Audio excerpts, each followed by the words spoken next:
강남경찰서는 청소년의 달인 지난 5월에 위기 청소년 중 불우한 환경을 딛고 근면하게 생활하는 황모군을 선정해 장학증서와 장학금을 수여했습니다.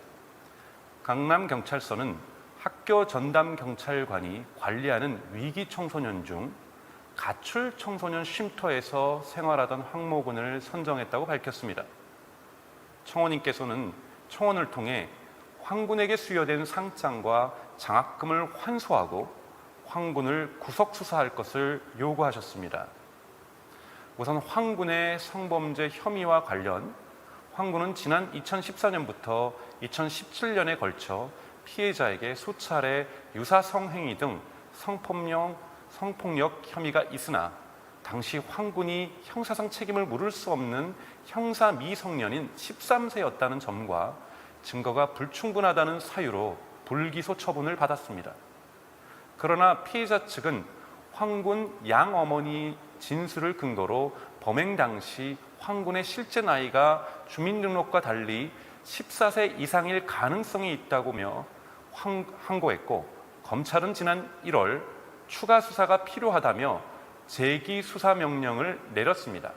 이에 따라 이 사건은 검찰에서 재수사가 진행되고 있다는 점 말씀드립니다.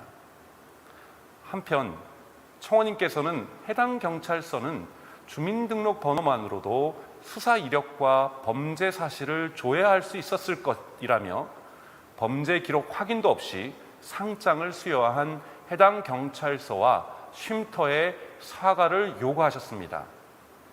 범죄 경력이나 수사 경력은 매우 민감한 정보로 법에 따라 그 조회가 엄격하게 제한됩니다.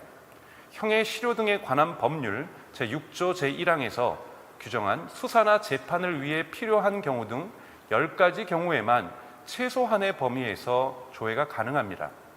이는 경찰이나 검찰 등 수사기관에서도 마찬가지로 적용되는 기준입니다.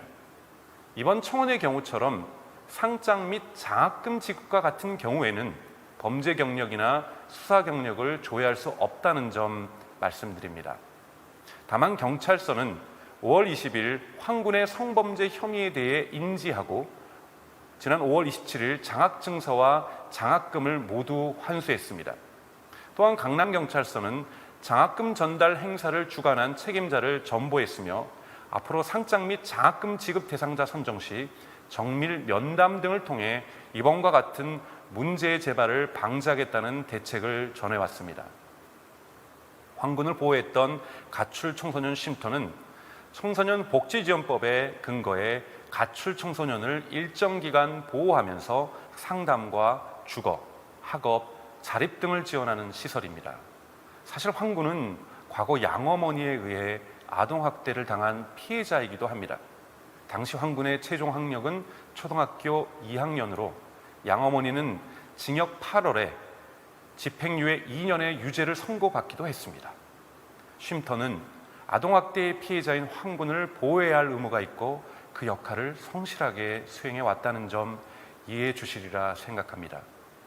청원인께서 언급하신 황군의 성범죄에 대해서는 앞서 답변드린 대로 검찰이 재수사를 진행하고 있는 만큼 향후 수사 결과를 지켜봐야 할 것 같습니다.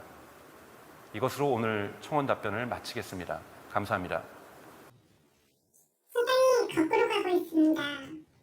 일반적으로 강간 사건이 일어나면 피해자가 보호와 지원을 받아야 하고